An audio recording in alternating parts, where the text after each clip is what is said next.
Welcome back, everybody, to Road to GM, man. And no, we do not have a live game today, but we got a commentation. And you know what? I've been missing doing these, so I wanted to get y'all one of these. Like, comment, subscribe, and let's get into it. My opponent plays E4. You know how we respond. C5, baby. Sicilian. I don't really know this one too much. They calling this the Schneider variation. I don't know this one too much. We just develop, play D6, get our light square bishop out, break the pin, play A6, just being like, bro, take my knight, take my knight. We take back, he develops his knight, and now we develop our knight. I'm debating on doing this. I mean, I couldn't have played G6 here because then I'd lose my rook, and we ain't that bad over here, bro. We're not that bad. We developed our knight, and now we play G6. Fianchetto to Bish, and we castle. We're like, okay, you want to be doing this nonsense, this push nonsense. We don't care. Now we lash out. B5. And I'm going to be honest, y'all. These next few moves, I'm going to tell you what my idea was. My idea was putting the queen here, or playing this, playing B4, and then putting my queen here, and playing C4, check, and then C3. It was so tunnel vision. I was like, if I get 3 moves in a row, we going to do this. And as you can see, I just let his knight get a good square. And I'm like, damn, okay, that don't work. Let's keep going, though. Let's keep pushing. We got to keep pushing. Push D5. Pawn takes. I take with the queen because I'm like, you know what? Maybe he just, like, completely forgets what's going on in the position and blunders mate in 1. My opponent doesn't do that.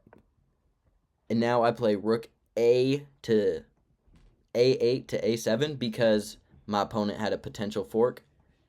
And I wanted to defend this pawn as well and just not get forked. I could have also played something like this, but then I just moved my queen there. Why do I want to do that?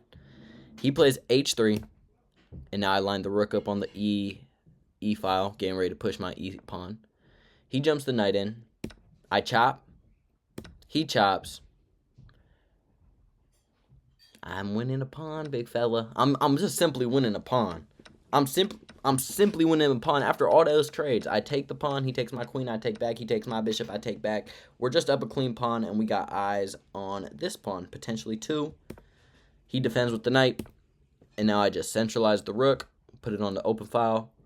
He lashes forward, and I'm like, you know what? I'm not even going to take this. I'm not even going to take this. If you want to take me, I'll take back with my A pawn and just shut it down. I get activated. Rook on the second file. We get activated over here. I don't know what Mr. Opponent's doing, but you just let me get everything I want. And now I am threatening to take this pawn because you take check, and we are going to hit you with the biggest whirlwind you've ever seen. We're going to hit you with the biggest Millie Rock you've ever seen in your life. Granted, he sees that. He takes. I take back with the H pawn because I don't want to let him have an open file with the rook. He wants a rook trade, so simply put, double up on that file. And now he just defends this pawn. I'm like, let's lash forward, F5. Let's push these pawns. He pushes his pawn.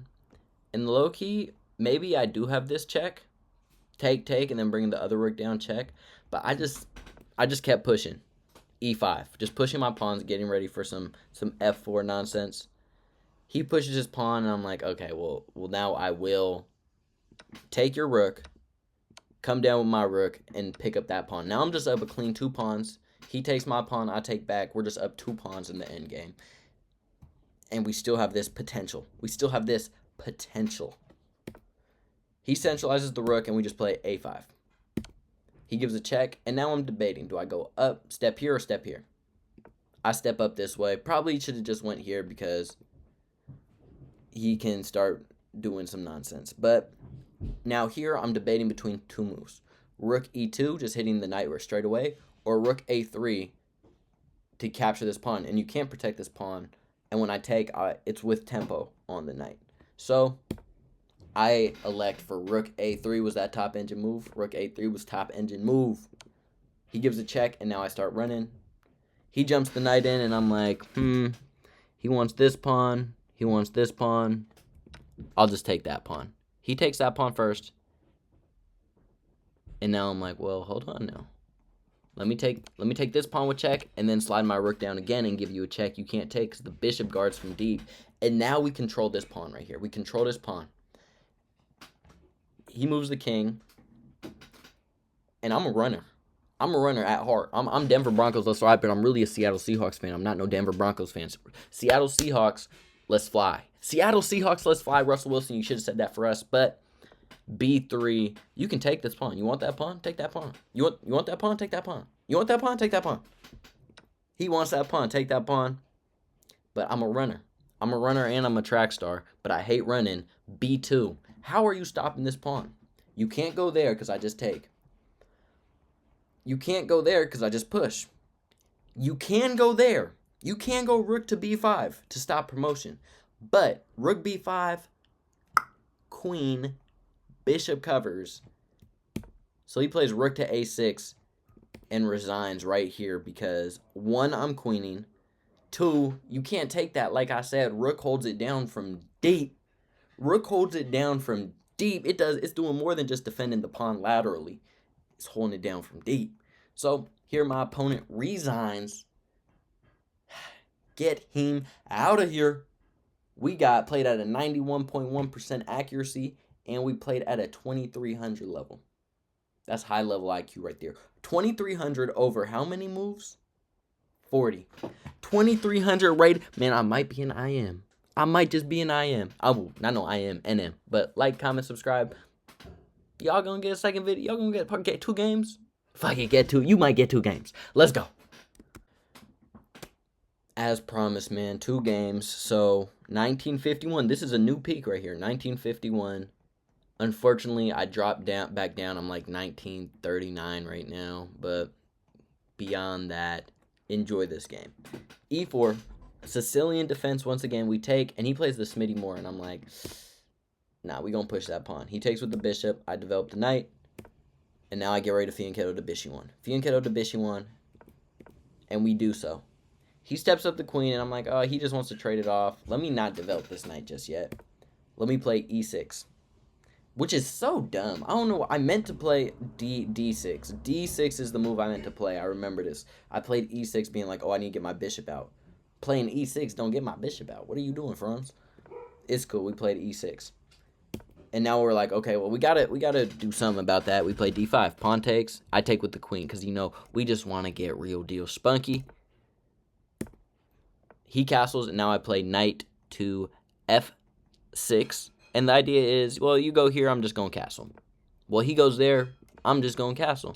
He takes, I take. And now I play e5. And this is multiple layered moves. This is a multi-level layer move right here.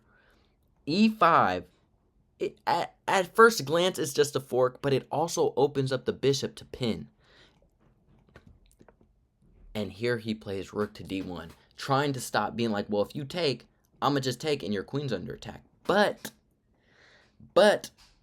this fork still works. This fork still works. We take. And what does my opponent play here? Bishop to c4, hitting my queen, thinking that's going to solve his problems. Balloon of chess, that does not solve your problems. If anything, it just enhances them because e takes f3. You can take my queen. But as soon as you take my queen, I'm going to take your queen. You take my queen, I take your queen with a fork on the rooks. With a fork on the rooks.